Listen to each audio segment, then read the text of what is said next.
so, 140. Kaiba lang na rin man, na may charges sa kultura. Hindi, kakaiba lang may kinsaman, may 6 months, kaiba lang may duwaran. Na dapat inaso pala iya. Yan, January, February, March, may interest 2 months, so 2 bulan. 148.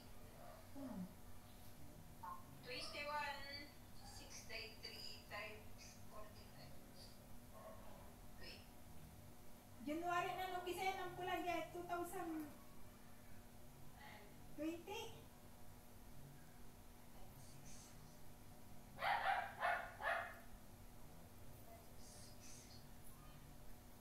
Oo nga.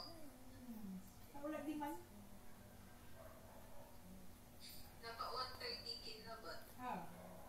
May 6 months, kaiba lang may yun. Paano kaiba lang may kinja? May pre-terminating kantura. Mabibilang bayaran mo. Mabibilang bayaran mo lang sa ata na agong. 148 amin. Kaibali amin ang charges. Isan, nanumpisa January 2020.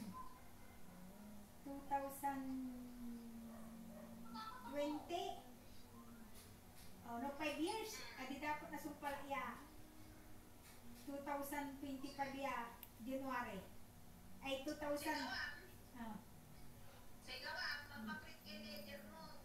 Ang paprint ang may statement ng patod mo.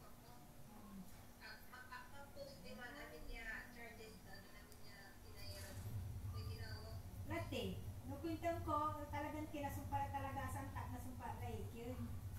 January 2025.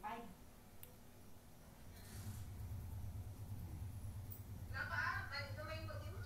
Wala. Pero nabos ulit maski ako kanyo lang. Hindi, alaga nung kinla, may mabayaran October 6. Magbago mag-October 6. Pag-upit mo na.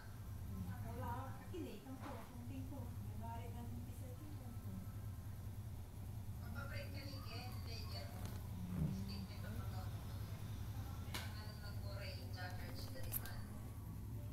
Andi, duga man, agad March, saking ka may 2 months na may aging pabayaran eh. Na dapat na sumpa na January. Karante, paano ang gagawin mo? Nanonood mo? Paano mo breakdown ng paprint ka? O, yun lang. Magkano